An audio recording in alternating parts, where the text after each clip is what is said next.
Welcome back to another video. We're going to go ahead and upload an image. In this case, it's the sunflower image, and so you're going to want the file that ends in SVG. And you can either choose the solid one. In this case, I did the one that's got space for text in the middle. You're going to click upload, and then you should see it in your projects. And if you accidentally click it more than once, you can click the red X to make it go away, and then click upload to canvas or upload to file or project. It comes in at 9.862. I'm leaving mine at that size. You can resize if you need to. And then I'm just going to add some text really quick to say sunshine in the center. And I'm going to resize it. And you can either do that by changing your font size up at the top if you have a specific size you know you like. Or you can click in the corner of the word and then drag to size it the way that you want it. Next, we're going to change the font. And so you just go up to your font in design space, and you can either choose Cricut or System. In my case, I'm going to do System because it's my fonts that I have on my laptop and what I'm most familiar with. And I'm going to choose this Allspice. And so I just click it and it changes the font, and I'm ready to make it. Other than my two blacks are two different colors, and so what I want to do is have them be the same color. So I'm going to click cancel, and then I'm going to click over in my color sync. I thought about changing it regular with the thing, but I figured color sync would be better. So I'm going to click in color sync, drag it to the same color palette, and then I'm ready to go. And I'm going to click continue, and I'm going to go ahead and cut it out.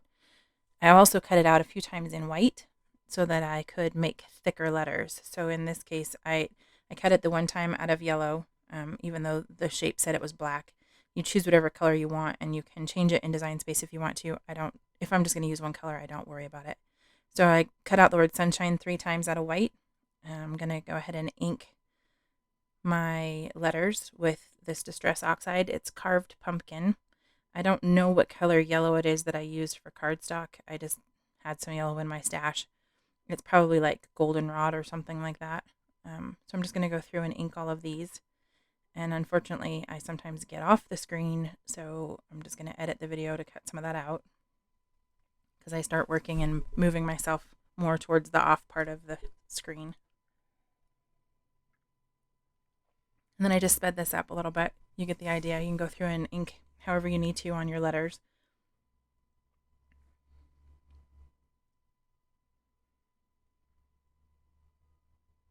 Next, I'm going to go ahead and glue each of the white bases together with the yellow or the orange on top.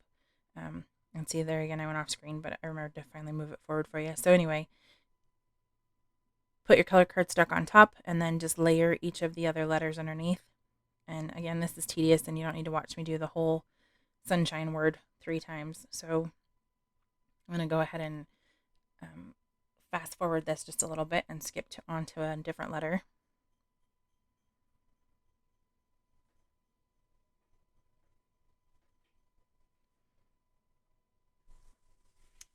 One thing to think, or just to show you, is that the reason I'm doing this is just for a little bit more dimension on my page. And as you can see, with just 3 layers of paper, that makes that S pretty thick. And if you compare it to just the way the cardstock was on its own, it's a decent thickness. So that's one reason why I do it that way. And it's just a quick, cheap, easy way to make a thicker letter. And you can turn those into stickers and make thickers if you want to. It's just a good way to add dimension. And you can do this with your cut files too. Like if you want the whole file to be more dimensional, instead of using foam squares or foam dots or foam tape, you can just cut the image out a few times and glue it all together. Okay, so this is where I'm skipping on, finishing up the letters.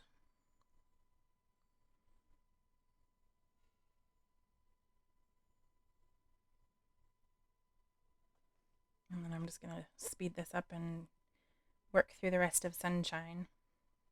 The other thing you could do is once this is all done and before you actually put them on your page so that you don't mess up your page, is add any glitter glue or like glossy accents or whatever you want to those letters and let them dry and then add them to your page, just because that kind of saves, if you're like me, you're going to drop some glue or drop some glitter glue, or you're going to put your hand through it on accident. So if you make them in advance, set them aside, work on something else for a little while, and then come back, you have a less chance of messing up your final project. Because as you'll see later, I already have a tendency to mess things up anyway. So the more ways I can preemptively find to not do that, the better.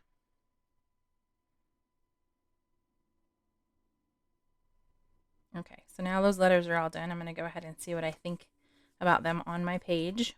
Um, and obviously, if you need to pause the video and then come back to this point, you can. Um, I'm using the Be Happy by Lori Whitlock and Echo Park Paper Company for my layout today. And I've already chose the two papers that I like. I really liked this light blue with the hearts on it, and then this yellow kind of goldenrod with the flowers. And then just to show you what else is in the pack, you got sentiments and like the little blocks, and then stickers, and every single paper is double-sided, so you've got options. Lots of pretty papers, lots of pretty layouts that you can make with this, and lots of amazing cards. And I will link that down below in the video. Okay, so now I'm going to cut this strip of paper at about 2 inches. I want it to be large enough to have some space on the top and bottoms of my letters when I put it on the paper. So I'm just measuring my letter really fast to see how large it is, and then, because I didn't pay attention when I made it in Cricut Design Space, and I'm going to cut this paper to about 2 inches. You can cut this bigger or smaller depending on how you did your text and how much space you want in the middle of your sunflower. And obviously, if you made your sunflower smaller and you need your text to be smaller, this piece of paper is going to be smaller. So that's entirely up to you. And I originally planned on it with the yellow side, but then after looking at it, I decided to flip it. You'll see later on, I flip it over and do green instead. Again, I cut the photos out. I didn't pay attention to what size. I think they were 3 inches, and so I'm just kind of eyeballing instead of measuring to see what size I want to cut the blue paper for my background. And I usually give myself about 1/4 inch on the borders for my photos, for my mats, unless I'm going to do more than one color, and then I might make the second color a little thinner. Or if I were to do white behind this, I'd make it 1/8 of an inch and then do the pattern paper at 1/4 or a little bit larger. In this case, I'm just kind of eyeballing it though. I've done it enough times that I don't necessarily always measure. It looks like that one's going to be 3.75, so my photos are a little bit wider than they are tall. At least these two are, and then that last one's a little narrower, which is another reason why I didn't measure, because it would have just taken too much time because they're different. That one looks like it's 4 inches, and then this one's probably going to be like 2 3/4 or 3. Oh, 3.5-ish.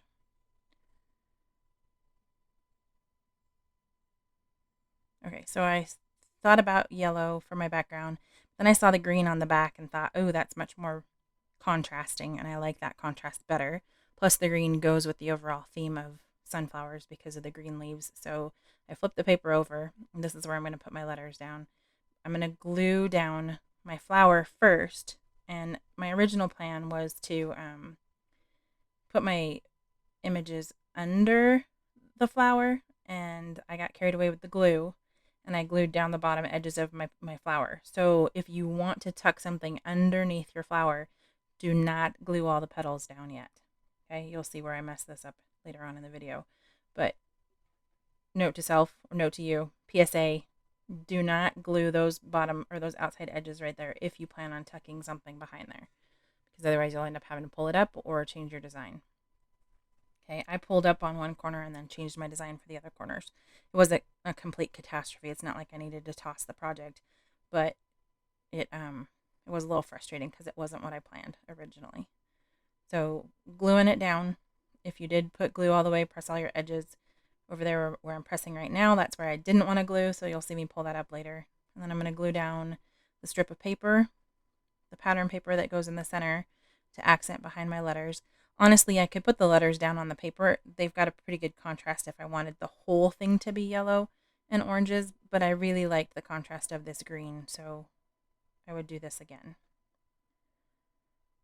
And I will say that when you look at this layout from afar, having a darker yellow for the sunflower and then a lighter yellow for the background is a really pretty contrast. It kind of looks like it's part of the paper even though it's not.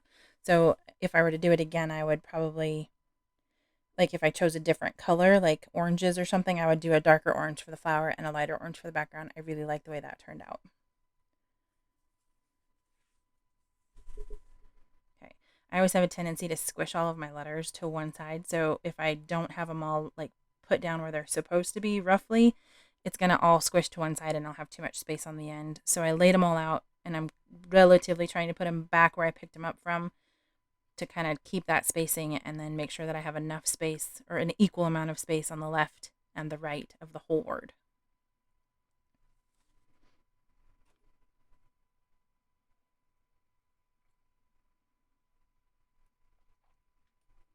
And obviously, if you wanted to go with a different kind of phrase, or if you had stickers or something instead of using your Cricut here, you could be doing that. You could put photos in the center of the two flowers instead of a word. I just had the word sunshine in my head after I saw the photos and I made the sunflower, so it had to be on there for this layout. But I might split that sunflower like I did this way and put photos in the center at one point too for a different layout. And then you can put some text and stuff around the edges. Journaling in each of the petals would be really cool too. If you're not going to backfill them with a pattern paper, backfilling with a pattern paper I've seen, and I want to do with this design also. I think any of those flower patterns with a green overlay would be really pretty, but there's only so many hours in a day, and I can only make so many sunshine layouts, so I went with this one. But my original plan was to fill each of those spaces. I'm glad I didn't though, because I like the way it looks on this yellow paper.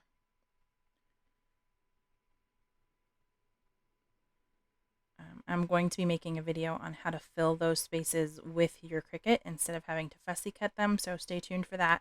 Make sure you subscribe and hit the notification bell because there will be lots more videos coming soon and a surprise for October. Lots of stuff coming to the channel, so if you get a chance or before you forget, hit subscribe, ring the bell, make sure you get notified. I'm trying to build up my YouTube channel a little bit more, and my goal is to be more consistent with my scrapbook tutorial videos because 1, I get more scrapbooking done that way, and 2, it helps you out.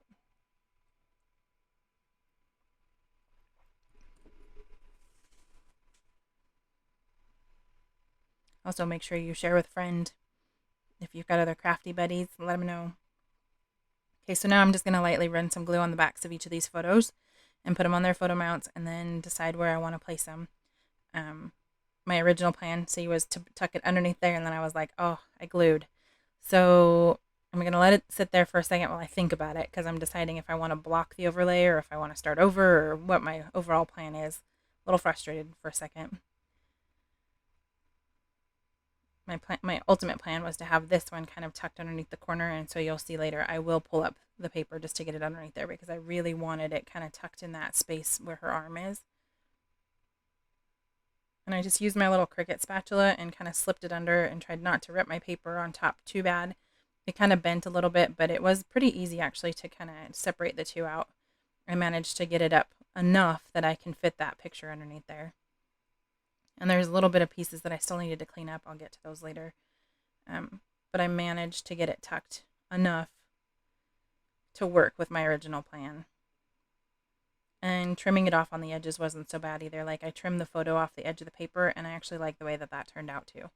Sometimes mistakes are actually your best creative design. It just takes a minute to get past the mistake.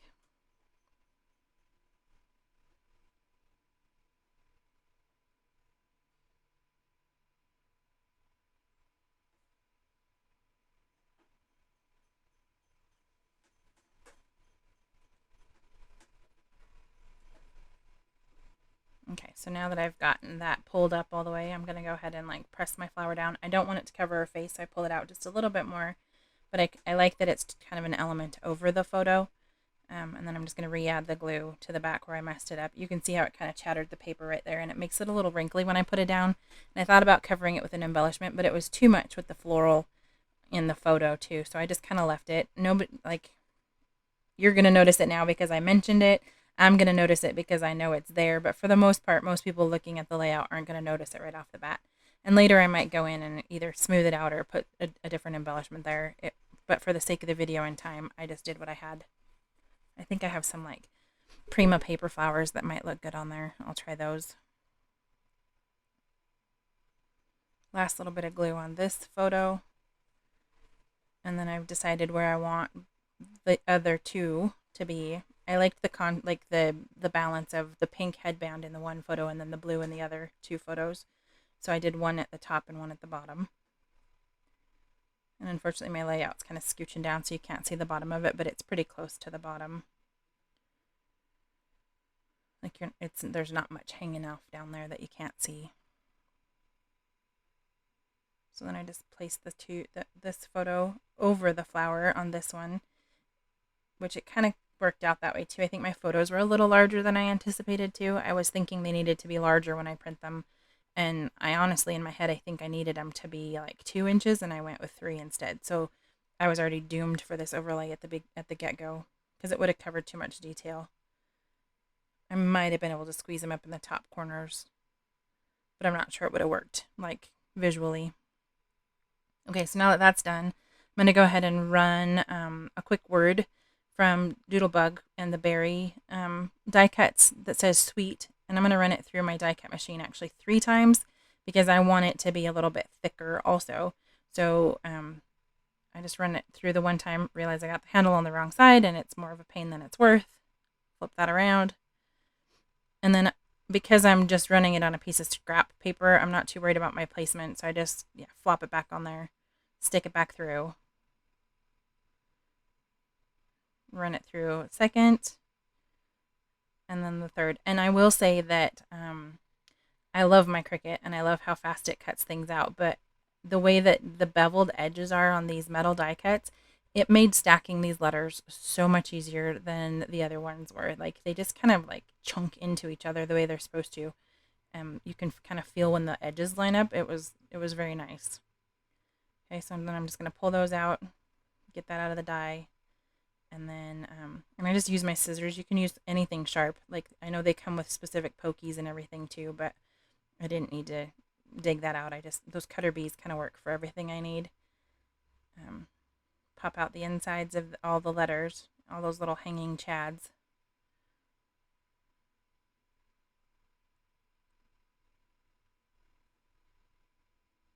And they will mess you up when you go to stack your words. So if you haven't gotten all those off, like you'll wonder why your letters aren't, or your word isn't laying flat. And it's crazy how that little bit of paper can just mess things up. So make sure you get all those. There's one in the bottom part of the S also that needs to be popped out. I think I pop it out here when I get ready to glue this one. I already did it. Okay, so then just run a thin line of glue behind that, and then you'll just see how fast and easy these go together. If you've ever layered any of your actual die cut machine, like not your Cricut machine, but like the metal die cuts, you'll know what I mean. It just has that nice kind of crisp folded edge a little, like where it pressed in, and it just perfectly centered itself. I was expecting to fight it, and I didn't even have to fight it.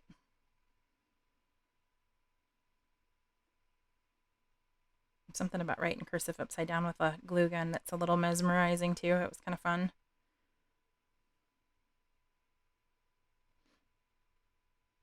Okay, so now that we have that, I'm going to go ahead and grab my layout again and decide where to place it. I kind of wanted it to start over the S of sunshine, but then when I looked at it and I got ready to place it, I realized I kind of liked it off hanging to the left a little, just to create, I don't know, a little more balance, because those other 2 photos are on the right hand side. So having your eye start traveling in from the left looks a little better. So I offset it more to the left. And you could always put words to the right and start it up there on the top too, depending on how you laid your photos. It's entirely up to your layout and your design and what feels best. Now I'm just going to trim the edges of where things are overhanging the back of my background paper. Obviously that photo is overhanging, so it needs to be trimmed off. And then my pattern paper was a little longer. I probably wasn't quite centered on the left. Okay, so it's pretty much done, other than I wanted a few embellishments, and I wanted to use some of the stickers from the actual paper pack.